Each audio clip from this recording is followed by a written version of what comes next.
राजस्थान की सियासत में अब बुलडोजर की राजनीति शुरू हो चुकी है। सुप्रीम कोर्ट की टिप्पणी के बाद में अब इसके ऊपर बहस शुरू हो चुकी है। सभी राजनीतिक दल अब टिक्का टिप्पणी करने में लगे हैं, बयानबाजी में लगे हैं। दरअसल सुप्रीम कोर्ट ने टिप्पणी करते हुए कहा कि आरोपी होने से किसी का घर कैसे तोड़ा जा सकता है। आरोपी सिद्ध भी हो जाए तो किसी का घर नहीं तोड़ा जा सकता। इसको लेकर दिशा निर्देश जारी किए जाएंगे। सभी राज्यों को इसको मानना होगा। हालांकि सुप्रीम कोर्ट ने अगली तारीख 17 सितंबर दी है। 17 सितंबर को इसके ऊपर अगली सुनवाई होगी, जिसमें सभी पक्ष अपना पक्ष रखेंगे। अब सुप्रीम कोर्ट इसके ऊपर क्या दिशा निर्देश देता है, यह देखने वाली बात होगी। लेकिन अब इसके ऊपर राजनीति शुरू हो चुकी है, टिक्का टिप्पणी शुरू हो चुकी है। दरअसल 2017 में जब उत्तर प्रदेश के मुख्यमंत्री योगी आदित्यनाथ बने, तो उन्होंने कानून व्यवस्था को बुलडोजर कल्चर से जोड़ दिया। उन्होंने कई अपराधियों के घरों पर बुलडोजर की कार्रवाई शुरू कर दी। कई अपराधियों के घरों को तोड़ा गया। इसके बाद में जैसे जैसे देश में कई राज्यों में भाजपा की सरकार बनती गई, उन्होंने भी बुलडोजर कल्चर को अपनाते चले गए।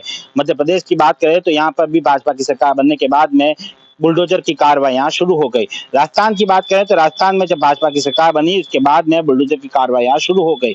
हाल ही में उदयपुर वाले मामले में 2 नाबालिगों के बीच में चाकूबाजी की घटना हुई। इसके बाद में एक बालक गंभीर रूप से घायल हो गया। इसके बाद में कुछ दिन बाद उसकी मृत्यु हो गई। जो आरोपी नाबालिग था, उसके घर पर सरकार ने बुलडोजर की कार्रवाई की। इसमें वन विभाग ने नोटिस देते हुए यह कहा कि वह अवैध निर्माण है। इसके बाद में उसके ऊपर बुलडोजर की कार्रवाई की गई और घर तोड़ दिया गया। जिस घर में नाबालिग आरोपी रहता था, वह किराए के मकान में रहता था। अब इसके ऊपर भी राजनीति शुरू हो चुकी है। पूर्व मुख्यमंत्री अशोक गहलोत ने अपने आधिकारिक एक्स हैंडल से ट्वीट करते हुए कहा कि जिस तरह से सुप्रीम कोर्ट ने इस पूरे मामले पर टिप्पणी की है, वह स्वागत योग्य है। 2 वर्ष पूर्व मैंने भी इस पूरे मामले को लेकर चिंता जताई थी। इसके साथ में उन्होंने एक स्क्रीनशॉट भी शायद शेयर किया है। 2022 में जब वे मुख्यमंत्री थे और करौली की घटना के संबंध में उन्होंने अंबेडकर जयंती पर संबोधित करते हुए कहा कि जिस तरह से करौली में घटना हुई है, कई लोग अरेस्ट हुए हैं, पर उनके ऊपर बुलडोजर की कार्रवाई कर देना यह सही नहीं है। गरीब लोग हैं, न्याय संगत नहीं है।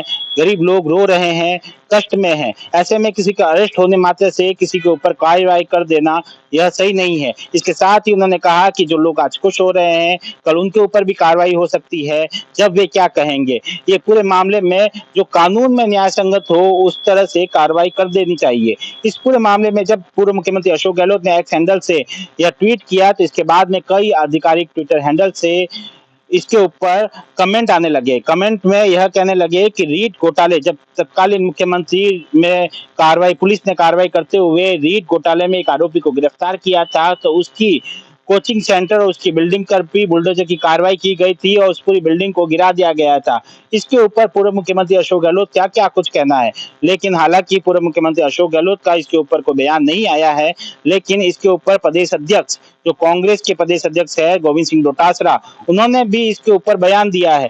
उन्होंने भी सुप्रीम कोर्ट की टिप्पणी का स्वागत किया है। उन्होंने कहा कि किसी के ऊपर आरोप लगने मात्र से किसी का आशियाना उजाड़ देना यह गलत है।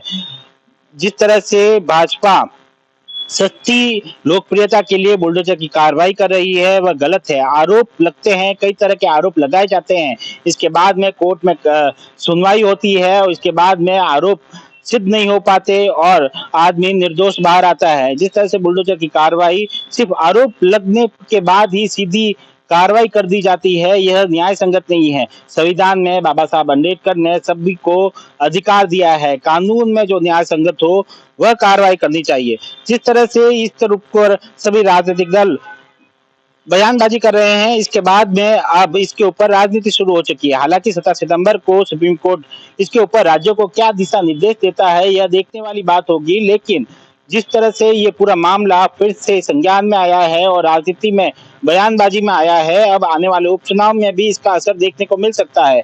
हालांकि अब देखने वाली बात होगी कि इसके ऊपर कितनी राजनीति होती है। सुमित देवड़ा, टीवी 9 राजस्थान।